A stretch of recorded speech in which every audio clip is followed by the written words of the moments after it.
मदीने मुनव्वरा ज़ादअल्लाहु शरफ़न व ताज़ीमन में एक बुजुर्ग रहते थे, नाम था फर्रुख।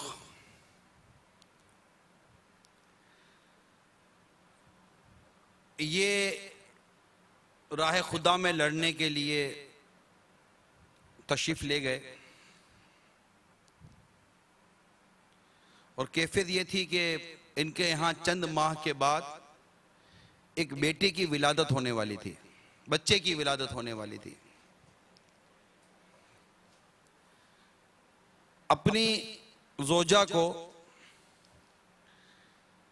30,000 दीनार दिए कि ये मैं जा रहा हूं, 30,000 दीनार रखो, ये हो सकता है कि आपको काम आएंगे।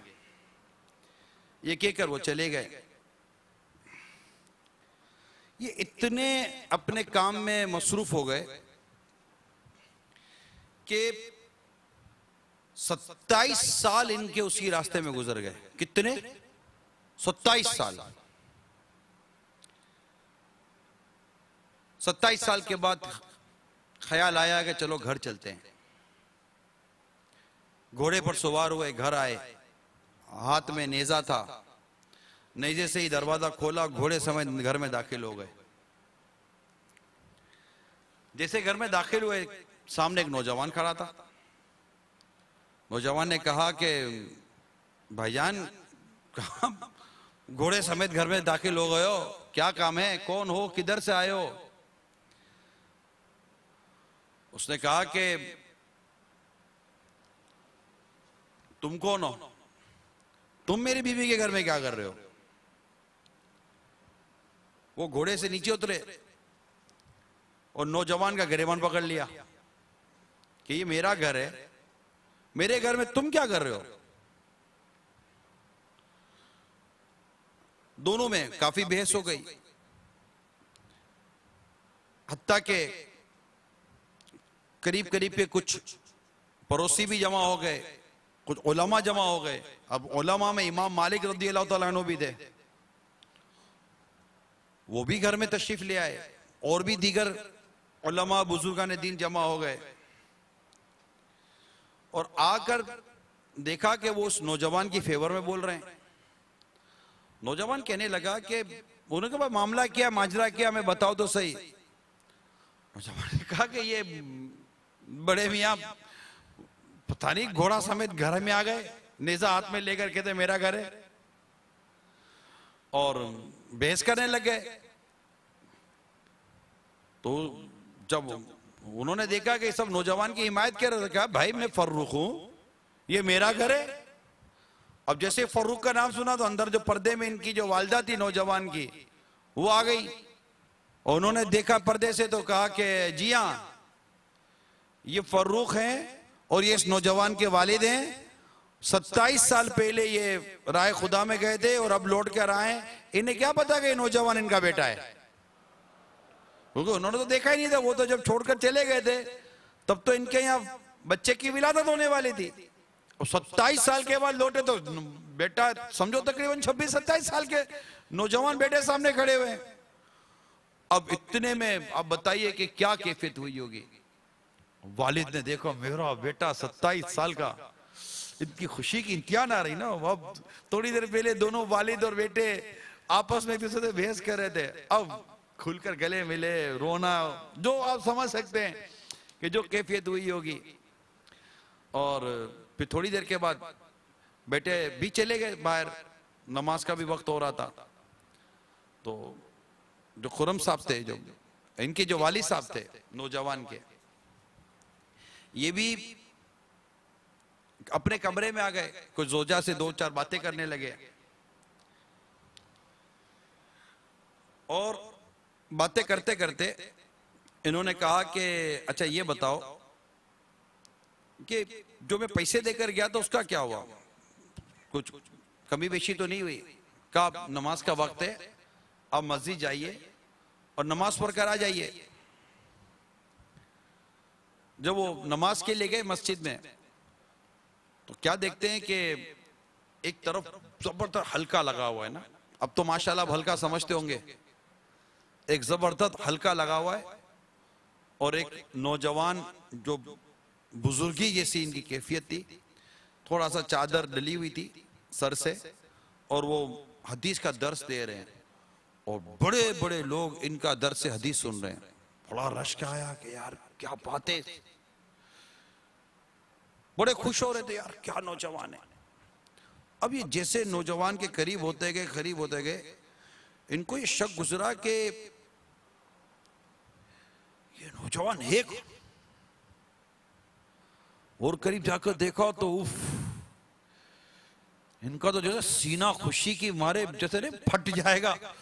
कहा ये तो मेरा बेटा रबीआ, इतना बड़ा आलिम मेरा बेटा, और ये बड़े बड़े लोग मेरे बेटे का दर्स से हदीस सुन रहे हैं। अल्लाह, इनकी तो खुशी की इंतहा ना रही। अब अल्हम्दुलिल्लाह, अल्लाह ताला की शुक्र और तारीफें करते करते ये जनाब पहुंचे घर पे ना, और अपनी जोजा से कहने लगे कि मैंने आज अपने बेटे को उस मर्तबे पे देखा है जहां कम ही एले इल्म पहुंचते होंगे। ये रबीआ जो इनके बेटे थे, ये इमाम मालिक के उस्ताद हैं रहमतुल्लाह ताला अलैह, और इमाम मालिक के उस्ताद के वालिद हैं जिनका मैं वाकया सुना रहा हूं आपको। तो उतनी खुश हुए और अपनी जोजा से इतनी खुशी का इजहार किया कि मैं तुमको बता नहीं सकता हूं कि मेरा बेटा इतना बड़ा आलिम। तो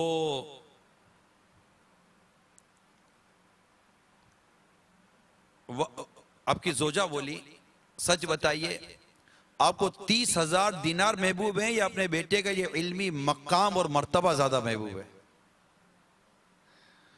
तो बोले कि हरगिज नहीं, असल मकाम और मर्तबा तो इल्म है। तो आपकी जोजा कहने लगी कि फिर मैंने सारा माल आपके बेटे की तालीम और तरबियत पर ही खर्च कर दिया था। कहने लगी अल्लाह की कसम तूने इस माल को जाया नहीं किया। इस वाक़े को बहुत सारे बुजुर्गों ने नकल किया है, और ये वाक़या यूं समझिए कि 100 से लेकर 150 सदी का जो वक्त था ना, इस दरमियान का ये वाक़या है, इतना पुराना वाक़या।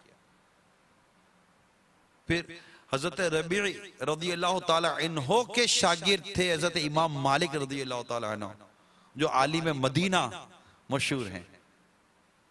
मिठे मिठे इस्लामी भाइयों, आज ये वाक़या जो मैं आने आपको जो बयान किया है, इसमें गौरतलब बात यह है कि एक आलिम अगर बेटा बने या खुद एक आलिम हो, उसका एक मकाम और मर्तबा होता है। आप देखिए कि राह खुदा में 27 साल के बाद ये आए और अपने बेटे को जब एक आलिम बनता देखा तो इनकी खुशी की इंतहा ना रही। मैं वाकई आपको अर्ज करूँ, ये तो अपनी अपनी सोच की बात होती है कि एक बाप मिसाल के अपने बेटे को डॉक्टर देखे तो कोई अपने बेटे को फलां देखे तो कोई फलां देखे, फलां देखे, लेकिन हकीकत ये है कि जिसने अपने बेटे को आलिम बनाया ना, वो कामयाब हो गया यार, एक तरह से कामयाब हो गए। अल्लाह इनका और उनका और हम सबका ईमान सलामत रखे। तारे के असल कामयाबी तो ईमान सलामत लेकर कब्र में जाने की है, लेकिन ये बड़ी शान है आलिम बनना। हजरत अब्दुल्ला इब्ने मुबारक रहमतुल्लाह ताला अलैह की सीरत में मैंने पढ़ा था कि आपके वालिद ने, क्योंकि आप शुरू में तो इस लाइन में नहीं थे, आपको हजारों दीनार दिए थे और आप ये दीनार लेकर कहीं तिजारत के घर से चले गए। जब वापस आए तो वालिद साहब ने वही हिसाब लेते हैं ना, पहले भी हिसाब लेते थे वालिद साहब, आज भी हिसाब लेते हैं वालिद साहब। तो पहले भी वालिद साहब ने हिसाब लिया कि बेटा बताओ कि वो जो तुम्हें पैसे दिए थे क्या हुए। तो हज़रत अब्दुल्ला इब्ने मुबारक रहमतुल्लाह ताला अलैह ने जो कुछ इल्म दीन हासिल किया था ना, वो सारा बयान कर दिया कि अब्बा जान मैं आखरत की तिजारत करके आया, बल्कि तिजारत दारैन करके आया हूँ, दुनिया और आखरत की तिजारत करके आया हूँ। वालिद साहब ने जब बेटे की ये इल्मी काबिलियत और मकाम देखा, कहा बेटा ये और लो, ऐसी एक तिजारत और करके आ जाओ। अरे पहले के वालिदैन कैसे थे यार, माँ को देखो, माँ ने भी आलिम बनाया बेटे को, या बाप ने भी आलिम बनाया बेटे को। अरे पहले की एक मेंटेलिटी थी, मेरा बेटा आलिम बने, मेरा बेटा हाफिज बने, मेरा बेटा आलिम बने, मेरा बेटा हाफिज बने। सब इनके नजदीक कुछ ऐसी रिवायतें हैं कि वाकई वो रिवायतें अगर हम पढ़ें तो ऐसा लगेगा यार काश के मैं भी आलिम बनूं, मेरे बेटे भी आलिम बने, मैं भी हाफिज बनूं, मेरा बेटा भी हाफिज बने। मैं आपको चंद एक रिवायत सुनाता हूं। सरकार मदीना राहत कल्ब सीना सल्लल्लाहु ताला अलैहि वसल्लम ने इरशाद फरमाया, किसी कमाने वाले ने फजीलत इल्म के बराबर कोई कमाई नहीं की। इल्म सबसे बड़ी दौलत है। इल्म साहिब इल्म को हिदायत की तरफ रहनुमाई करता है या बेकार कामों से रोक देता है। और जब तक अमल दुरुस्त ना हो, दीन दुरुस्त नहीं होता, और अमल बगैर इल्म के दुरुस्त नहीं हो सकता। सरकार मदीना सल्लल्लाहु ताला अलैहि वसल्लम एक और इरशाद सुनिए, हजरत अबू जर रदी अल्लाह ताला अन्हु, हजरत अबू हुरैरा रदी अल्लाह ताला अन्हु से मरवी है कि दोनों फरमाते कि आदमी का एक मसला सीखना हमारे नजदीक 1000 रकत नवाफिल पढ़ने से ज्यादा महबूब है। और फरमाते रसूल करीम सल्लल्लाहु ताला अलैहि वसल्लम ने इरशाद फरमाया, बड़ी तवज्जो से सुनिए, इरशाद फरमाया, जब तालिबे इल्म को मौत आती है और वो इसी तालिबे इल्मी की हालत में होता है तो वो शहीद की मौत मरता है। अब ये फजीलतें, ये इल्म दीन हासिल करने वालों को नसीब होती हैं। तो अल्लाह करे कि हमें भी ये अजीम जज्बा नसीब हो कि हम भी आलिम बने। यार कितनी प्यारी बात, मैं आलिम बन जाऊं। अगर अल्लाह करे कि मेरा बेटा आलिम बन जाए, मेरी बेटी आलिम बन जाए, हर घर में आलिम हो, हर घर में हाफिज हो, मदीना मदीना हो जाए यार। यानी तालिब इल्म जब इल्म दीन के लिए चलता है तो अब सोचिए कि यार फरिश्ते, इसका एजाज देखिए तालिब इल्म का, कि जब तालिब इल्म दीन, या तालिब इल्म दीन मुराद है, ये इल्म दीन की फजीलत सारी बयानें होंगी और इसकी फजीलत बयान हुई है कुरान और हदीस में। तो तालिब इल्म दीन, समुंदर में मछलियां और सुराखों में चूंटियां उसके लिए दुआ इस्तिगफार करती हैं। कितनी फजीलत है, आप सोचिए तो सही। ये फजीलत तालिब इल्म की है जो इल्म दीन सीखने के लिए, अल्हम्दुलिल्लाह हम उसने जन रखते हैं, जो इल्म दीन सीखने के लिए यहां आया है, क्या अजब कि वो भी ये फजीलत पा रहा हो। क्या इल्म दीन सीखना है ना, तो इल्म दीन सीखने की फजीलत है। मसला सीखने, हम मदरी मुज़ाकरे में कितने मसले सीखने को मिलते हैं। इल्म, एक घड़ी इल्म की बात सीखना, इस तरह की रिवायतें मिलती है 60 बरस की नफली इबादत से बेहतर है। यह है मकाम और मर्तबा इल्म दीन हासिल करने का, आलिम बनने का। मेरे मीठे मीठे प्यारे प्यारे इस्लामी भाइयों, मेरी मदनी इल्तिजा यह है कि अगर अल्लाह ताला ने आपको वुसअत दी है तो आलिम बन जाइए, दरस निज़ामी कर लीजिए। माशाअल्लाह रोजाना हमारा आलमी मदनी मरकज फैज़ान मदीना में बस्ता लगता है, स्टॉल जिसको कहते हैं, हमारे इस्लाम में बैठते हैं, जाकर उसमें नाम लिखवाइए, नियत करें कि मैं आलिम बनूंगा, मैं इंशाअल्लाह दरस निज़ामी करूंगा। मैं नहीं कहता कि दरस निज़ामी ये शर्त है आलिम बनने के लिए, आलिम बनने के लिए इल्म होना चाहिए, लेकिन दरस निज़ामी ये बड़ा बुनियादी एक जरिया है। माशाअल्लाह इसमें कुरान और हदीस का जबरदस्त इल्म सिखाया जाता है। दावत इस्लामी में सिर्फ दरस निज़ामी ही नहीं है, माशाअल्लाह जैसे ये भी इत्तिकाफ, ये इल्म दीन सीखने का जरिया। आप 12 रोजा मदनी कोर्स कर रहे हैं, इल्म दीन सीखने का जरिया। आप मदनी तरबियती कोर्स कर रहे हैं, इल्म दीन सीखने का जरिया है। आप मदनी काफिलों में सफर करते हैं, इल्म दीन सीखने का जरिया है। आप अपने घर से निकलकर हफ्तावार इज्तिमा में आते हैं, इल्म दीन सीखने का जरिया है। मदरसतुल मदीना बालिगान में पढ़ने के लिए जाते हैं, ये भी इल्म दीन सीखने के जराए। दावत इस्लामी ने इल्म दीन सीखने के बड़े जराए बने, 41 रोजा मदनी इनामात और मदनी काफिला कोर्स करते, ये भी इल्म दीन सीखने का जरिया है। लेकिन दरस निज़ामी की एक अपनी अहमियत है। एक मजबूत आलिम, फिर एक मजबूत मुफ्ती अल्हम्दुलिल्लाह बनने के लिए ये भी एक बेहतरीन जरिया है। तो अल्लाह ताला आपको और हमें तौफीक दे, हो सके तो दरस निज़ामी कर लीजिए, जामिअतुल मदीना में दाखिला ले लीजिए और आप पढ़े, आप जिन शहरों में वहां दाखिला ले लीजिए। मैं नहीं कहता खाली बाबुल मदीना कराची में, माशाल्लाह पूरे पाकिस्तान में हमारे जामिअतुल मदीना कायम है। कमो बेश कह सकते हैं पूरे पाकिस्तान में जामिअतुल मदीना 400 से ज्यादा जामिअतुल मदीना कायम है। इस्लामी भाई इस्लामी बहनों के मिलाकर आप उसमें दाखिला ले लें और दाखिला लेने के बाद शुरू करें। अगर आप मुकीम नहीं हो सकते, पूरा दिन नहीं गुजार सकते, तो ठीक है, हमारे जामिअतुल मदीना में जो तलबाए किराम की जो तादाद है, इनमें कह सकते 50%, 40% या 60% उन तालिबे इल्मों की होती है जो रहते नहीं है, पढ़ते हैं और पढ़ने के बाद फिर चले जाते हैं, फिर के कामकाज होते हैं या कुछ और मसरूफियत होती होगी, तो दिन रात रहते भी नहीं है। लेकिन 7-8 साल का ये दरसे निज़ामी का कोर्स कर लेना चाहिए, आलिम बन लेना चाहिए, इसकी फजीलतें बहुत हैं। यानी उलमा का ये मकाम क़यामत के रोज होगा कि जब लोग जन्नत में जा रहे होंगे तो उलमा को कहा जाएगा कि आप रुक जाइए, यानी उलमा को रोक दिया जाएगा, इन्हें जन्नत में नहीं जाने दिया जाएगा कि आप रुकिए क्योंकि ये भी जन्नत में जा रहे होंगे। कहा नहीं, बल्कि आप शफात कीजिए और जन्नत में ले जाइए, यानी उलमा जन्नत में लेके जाएंगे कईयों को। उलमा का मकाम है यार। बल्कि आलिम की तो इतनी बड़ी फजीलत है कि आलिम की जरूरत तो दुनिया में है ही। हमें जब मसला पूछना होता है, कोई शरई मसला या दुनिया आखिरत का जो भी मसला, हम उलमा से पूछते हैं ना। और कुरान ने भी यही दावत दी है, फसअलू अहले ज़िक्री इन कुंतुम ला तालमून। फसअलू तो पूछो, अहले ज़िक्री इल्म वालों से, इन कुंतुम ला तालमून अगर तुम नहीं जानते, इल्म वालों से पूछो। तो दुनिया में भी इनकी हाजत है, दुनिया में भी हम इनके मोहताज हैं कि इनसे इल्म दीन की बातें सीखेंगे, यही हमको सिखाते हैं। माशाल्लाह रोजाना देखिए अमीर सुन्नत कितना इल्म सिखाते हैं, कितनी बातें सिखाते हैं। हमारे लिए हर बात गोया के कई बातें नई नहीं होती हैं, और ये इस तरह के मदनी मुज़ाकरे और फिकी और ये दर्स देते देते इनकी जिंदगी का हिस्सा निकल गया माशाल्लाह। तो दुनिया में भी इनकी हाजत है और आखिरत में भी इनकी जरूरत पड़ेगी। जब क़यामत के रोज पूछा जाएगा कि अल्लाह ताला से मांगो, तो अब हम क्या जाने अल्लाह से क्या मांगा जाएगा। उस वक्त उलमा से रुजू किया जाएगा और पूछा जाएगा कि आप उलमा आप बताइए कि हम अपने रब से क्या सवाल करें। वो वहां भी रहनुमाई करेंगे हमारी। दुनिया में भी इनकी हाजत है, क़यामत में भी इनकी हाजत है, हर जगह इनकी हाजत है हमको।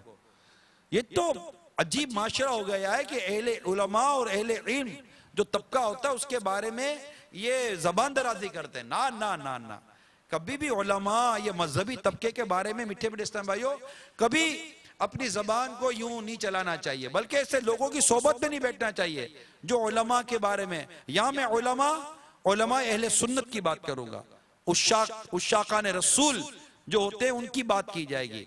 बात समझ रहे? उलमाए रब्बानियीन भी आते हैं, बात उलमाए सू होते हैं जिनके लिए तो वईदें हैं। लेकिन अल्लाह ताला हमें आला हज़रत इमाम अहले सुन्नत के पीछे पीछे रखे, तो बस ये रास्ता है, बस चलते चले जाएं। तो जो उलमा के बारे में जिनका मैं जिक्र कर रहा हूं, जो कमजोर बात करते हैं, घट्टी मतलब बिल्कुल गिरी भी बात लोग बातें करते हैं और ऐसा मुंह चढ़ाते हैं जैसे कि मतलब कि असल में इनका मूड खराब है, खुद इन्हीं का मिजाज खराब है। वरना उलमा की शान, कुरान में उलमा की शान, अल्लाह ताला फरमाता है बेशक अल्लाह ताला से इल्म वाले बंदे डरते हैं। क्या आलिम और जाहिल एक बराबर हो सकते? क्या इल्म और गैर इल्म वाले, जिनको इल्म और जिनको इल्म नहीं, क्या एक बराबर हो सकते हैं? नहीं हो सकते। काला और सफेद एक बराबर कैसे हो सकता है? अंधेरा और उजाला एक बराबर कैसे हो सकता है? उलमा नूर है। बल्कि आला हज़रत इमाम अहले सुन्नत रहमतुल्लाह ताला अलैह ने तो यहां तक फरमाया है कि अगर कोई आलिम भी अमल भी है तभी तुम उसके इल्म से फायदा उठाओ ना। इसका इल्म तो रोशनी दे रहा है। अगर चिराग तुम बुझा दोगे तो अपना ही अंधेरा करोगे ना। चिराग बुझाओगे तो अंधेरे में कौन आएगा? हम ही आएंगे। उलमा चिराग हैं, हम इनके इल्म से फायदा उठाएं और ऐसे लोगों की हरगिज़ सोबत में ना बैठे जो इन मुक़द्दस हस्तियों के बारे में कमजोर बात करते हैं। उलमा, मुफ्तियान कराम, माशाल्लाह मसाजिद के इमाम। अब आप देखिए, बच्चा पैदा होता है तो क्या बच्चा पैदा तो बाप कितना खुश होता है, खुश होकर क्या बोलेगा, इस हॉस्पिटल का जो सबसे बड़ा सर्जन है उसको बुलाओ, मैं अपने बेटे के कान में अजान दिलाऊंगा। नहीं, दाढ़ी वाले को ढूंढेगा, अरे को मौलाना को बुलाओ मेरे बेटे के कान में अजान देनी है। बुलाएगा नहीं बुलाएगा? उस पर भी दाढ़ी वाला याद आएगा। वालिद साहब का जनाजा होगा, बेटे का जनाजा होगा, माँ का जनाजा होगा, तभी मौलाना चाहिए। तलाक का मसला होगा तब भी मौलाना चाहिए। विरासत का मसला होगा तब भी मौलाना चाहिए। और दीगर मसाइल होंगे तब भी मौलाना चाहिए, कब्र में उतारना है तब भी मौलाना चाहिए, जब कब्र में सब दफन करके चले जाएंगे तो बाद में इसाले सवाब के लिए भी मौलाना चाहिए। यानी कि हमारी पैदाइश से लेकर हमारे कब्र में उतरने तक हमें अहले इल्म, उलमा और मौलाना की हाजत पड़ती है। इसके बगैर कहां है? ये मक्का, ये एक निजाम है। मस्जिद बनानी है, इमाम चाहिए, तो किसको लाओगे? मार्केट का जो सबसे बड़ा मार्केट, जिससे सबसे ज्यादा चंदा दे दे उसको इमाम बना दोगे? मार्केट का सबसे बड़ा व्यापारी उसको इमाम बना दोगे? जो जिसकी सीट बहुत बड़ी है उसको इमाम बना देंगे? ना, इमाम की शर्तें हैं, उसी को इमाम बनाएंगे। और जब नमाज से सब फारिग होते हैं तो सारे एक तादाद इमाम की तरफ जाती है हाथ मिलाने के लिए, इमाम का हाथ चूमती है। तो इस्लाम और दीन में, हमारे माशरे में आज भी इनका मकाम और मर्तबा है। तो जो मकाम और मर्तबा नहीं समझते वो अपना ही नुकसान करते हैं। तो अल्लाह करे कि हम आलिम बने, हम तालिब इल्म बने, हम इल्म वालों से मोहब्बत करने वाले, उलमा से मोहब्बत करने वाले बन जाएं और इनके बारे में अपनी जबान ना खोला करें, जबान दराजी ना करें। कोई फायदा नहीं होता जबान दराजी करने का। अल्लाह ताला हमें गुनाहों से महफूज फरमाए। और आलिम की गीबत ये तो सख्त तरीन गुनाह है, सख्त तरीन गुनाह है। इसलिए उलमा को अल्लाह ताला ने बड़ा मकाम मर्तबा अता फरमाया है। ये सारी बातें जो मैंने आपके सामने रखी हैं, इसमें जहां उलमा के फजाइल भी हैं वहां मैं ये भी अर्ज करूंगा कि आपको ये जहन देना था, अल्लाह ताला मुझे भी तौफीक दे, आपको भी तौफीक दे, हम इल्म दीन हासिल करें। मीठे मीठे इस्लाम भाइयों, एक मुसलमान कम से कम इतना तो इल्म हासिल करे कि इसको कोई जाहिल ना बोले। ये बात मानते नहीं मानते, ये बात है। मैं एक मुसलमान हूं, मुझे लोग जाहिल क्यों बोले यार? अब अगर आप अपने जिम्मे से जहालत का लेबल हटाना चाहते हैं तो जो जरूरत का इल्म है वो तो सीखेंगे नहीं सीखेंगे? जरूरत का इल्म तो सीख लें हम लोग, जो हम पर फर्ज है, हम पर वाजिब है, वो तो सीखें। कि वो भी नहीं सीखेंगे, उसमें भी सुस्ती करेंगे। तो आज माशाअल्लाह भी यहाँ है, तो जब तक यहाँ है सीखें, जितना जोर मार सकते मारें, एक मिनट भी फारिग ना रहने दें। यार बड़ी मुश्किल से तो ये मौका मिला है, दुनिया की सारी झंझटें छोड़कर मस्जिद में आकर पढ़ गया हूं, अल्लाह की रहमत है। अब यहां भी इल्म दीन नहीं सीखूंगा तो कहां सीखूंगा? सोता तो घर पर भी हूं, खाता तो घर पर भी हूं, पीता तो घर पर भी हूं, मिलता तो घर पर भी हूं, मेले में भी हूं, मस्जिद में फैदान मदीना में अब क्या करूं? यहां मैं वो काम करूंगा जो वहां नहीं कर सकता, और वो है इल्म दीन हासिल करना। इल्म दीन हासिल करें, पढ़ें, नमाजें कैसी पढ़नी है, कुरान कैसे पढ़ना है, दीगर कुतुब का मुताला करते रहें। आपका कोई काम ही क्या? पढ़ते रहें, पढ़ते रहें, सीखते रहें, सीखते रहें। मदी मुजाकरे में बैठे, हल्कों में बैठे, दर्स में बैठे, यार सिखाओ सिखाओ सिखाओ। और जो सीखेगा वो आगे बढ़ जाएगा। ये भी नसीब वाला होगा जो सीखेगा, जो सीखेगा वो अल्लाह ने चाहा तो आगे बढ़ जाएगा। तो आप को अल्लाह तौफीक दे, कोशिश कीजिए, नियत कीजिए कि मैं आलिम बनूंगा, मैं इंशाअल्लाह दर्स निजामी करूंगा। मदनी चैनल के नाजरीन नियत करें कि हम इंशाअल्लाह, जो बड़े हैं वो नियत करें कि मैं इंशाअल्लाह दर्स निजामी में दाखिला लूंगा। हमारे यूके में हमारे एक मुबल्लिग हैं, पहले गैर मुस्लिम थे और उनके गोया के ये गैर मुस्लिम थे और उनकी इबादत के वो मतलब बड़े थे। वो दावत इस्लामी के मदनी माहौल में आ गए और माशाअल्लाह इमामा दाढ़ी और सब हो गया, अल्हम्दुलिल्लाह। 70 साल या इससे ऊपर की उम्र है। कितनी? 70 साल या इससे ऊपर की उम्र है। दरसे निजामी कर रहे हैं जामिअतुल मदीना ब्रेडफोर्ड के अंदर या जामिअतुल मदीना बर्मिंघम, दो में से एक जगह पर। 70 साल के ऊपर है इनकी उम्र। नूर मोहम्मद नाम है इनका। कभी इंशाल्लाह आपको मैं इनका वो दिखाऊंगा, इनका इंटरव्यू भी दिखा देंगे अगर कोई इनके तासुरात होंगे हमारे पास, आप देखिएगा। तो हम भी सीख सकते हैं, आप भी आगे बढ़ें। मदनी चैनल के नाजरीन नियत करें, अपनी बेटियों को दरसे निजामी कराएं, अपने बेटों को दरसे निजामी कराएं, दाखिले दिलाएं जामिअतुल मदीना के अंदर। है कोई नियत कर बनती है कि मैं नियत बने कि यार मैं बस अल्लाह मुझे तौफीक दे मैं आलिम बनूंगा। यार कोशिश करने में क्या आ रहे, क्या पता यार सीढ़ी चढ़े और चढ़ते चले जाएं। जरूरी है सीढ़ी चढ़ के नीचे आ जाएंगे? जरूरी तो नहीं है ना। अब हिम्मत करके पहले सीने पर पांव तो रखो यार, अल्लाह ताला की रहमत दूसरे सीने पर चढ़ा देगी। अगर नीचे उतर भी गए तो कम से कम पहले सीने पर चढ़ने वालों में तो नाम आ जाएगा। सैयदना अबू हुरैरा रज़ियल्लाहु ताला अन्हु से किसी ने अर्ज की कि मैं इल्म इसलिए नहीं सीखता हूं कि मुझे डर है कि मैं इसको जाया ना कर दूं। आपने फरमाया कि जो अब तक जाया कर रहा है ना वो इससे कम ही होगा। मतलब सीखो तो सही, कोशिश तो करें। कोशिश करना हमारा काम है, क़यामा भी देना अल्लाह का काम है। तो आप जिन जिन शहरों में हैं वहां पर भी, यहाँ जामिअतुल मदीना के बस्ते पर जाएं, इनसे रब्ता करें, इनसे मालूमात लें, अपने मुल्क की लें, बैरून मुल्क की लें, पूरा सीखें, समझ तो लें कि दरस निज़ामी क्या है, मैं कैसे कर सकूंगा। कोई भारी भरकम नहीं है, बहुत अच्छा है, बहुत अच्छा है, बहुत अच्छा है। आपको मजा आ जाएगा इंशाअल्लाह। आप सोचिए आपको कितना मजा आएगा।